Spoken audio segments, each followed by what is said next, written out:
నమస్తే, welcome to dot news. నేను Anusha. Polavaram project Andhra Pradesh ప్రజల కల. రాష్ట్రం రూపురేఖలు మార్చడానికి, రాష్ట్రాన్ని సుసంపన్నం చేయడానికి ఉద్దేశించిన మహోన్నత ప్రాజెక్టు. అలాంటి ప్రాజెక్టు 3 అడుగులు ముందుకు 4 అడుగులు వెనక్కు అన్న చందంగా మారింది.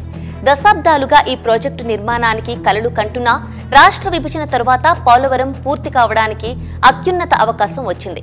విభజన హామీలలో భాగంగా పోలవరాన్ని జాతీయ ప్రాజెక్టుగా ప్రకటించి నిర్ణీత సమయంలో ప్రాజెక్టు నిర్మాణం పూర్తి చేయడానికి కేంద్ర ప్రభుత్వం ముందుకొచ్చింది. అంతే, 2014 నుంచి 5 ఏళ్లలో ప్రాజెక్టు నిర్మాణం పూర్తయి వినియోగంలోకి వస్తుందని అందరూ భావించారు. అయితే విభజన జరిగి 10 సంవత్సరాలు అవుతున్నా ప్రాజెక్టు పూర్తి కాకపోగా ప్రాజెక్టు నిర్వాసితుల పరిస్థితి అగమ్య గోచరంగా మారింది. ఈ పరిస్థితికి ఎవరు కారణమన్న చర్చ సాగుతోంది. జాతీయ ప్రాజెక్టుగా ఉన్న పోలవరం త్వరగా పూర్తి కాకుండా చేసినది ఎవరు? ఇదంతా చంద్రబాబు పాపమే అంటోంది వైసీపీ. అంతేకాదు, ఈ విషయంలో చంద్రబాబుతో చర్చకు సిద్ధమంటూ మాజీ నీటిపారుదల శాఖ మంత్రి అంబటి రాంబాబు తాజాగా సవాల్ విసిరారు.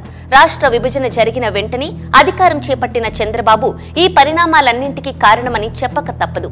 తెలుగుదేశం అధికారం చేపట్టిన వెంటనే పోలవరం ప్రాజెక్టును కేంద్రంతో త్వరితగతిన పూర్తి చేయించి పోలవరం లబ్ధిదారులు, నిర్వాసితులకు న్యాయం చేయాల్సిన చంద్రబాబు ముఖ్యమంత్రిగా తీసుకున్న తప్పుడు నిర్ణయాలు ప్రాజెక్టు ఆలస్యానికి, ప్రాజెక్టు నిర్మాణ వ్యయం భారీగా పెరగడానికి కారణమయ్యాయి. జాతీయ ప్రాజెక్టుగా ఉన్న పోలవరాన్ని కేంద్రం చేతుల నుంచి తప్పించి పర్యవేక్షణ పేరుతో చంద్రబాబు ప్రభుత్వం చేతుల్లోకి తీసుకున్న నాడే పోలవరానికి కష్టాలు మొదలయ్యాయి.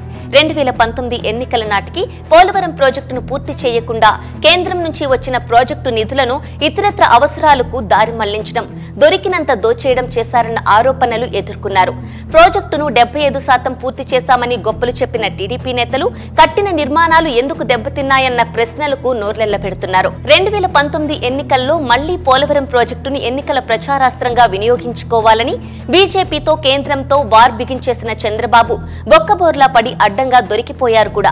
అప్పట్లో ప్రధాని మోదీ సైతం చంద్రబాబు పోలవరాన్ని ఏటీఎంగా వాడుకుంటున్నారని విమర్శించిన విషయాన్ని రాష్ట్ర ప్రజలు మర్చిపోలేదు. చంద్రబాబు తీసుకున్న నిర్ణయాలతో తరువాత వచ్చిన వైసీపీ ప్రభుత్వం కూడా పోలవరం ప్రాజెక్టును కేంద్ర నిధులు రాక పూర్తి చేయలేకపోయింది. కేంద్రమే పూర్తి చేయాలని అభ్యర్థన కూడా పెట్టింది. ఇక ప్రాజెక్టు నిర్మాణానికి తెలంగాణ నుంచి అడ్డంకి రాకుండా ఏపీలో కలుపుకున్న ముంపు మండలాల ప్రజలు కూడా నలిగిపోతున్నారు. నష్టపరిహారం విషయంలో, పునరావాసం అంశంలో ఎక్కడా క్లారిటీ లేకపోవడం కూడా సమస్యకు కారణమవుతోంది.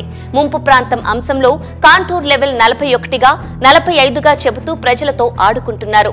2019 ఎన్నికల ముందు తెలుగుదేశం నేతలు పునరావాస భూసేకరణ అంటూ కోట్లు కొల్లగొట్టడం కూడా సమస్యను తీవ్రం చేసింది.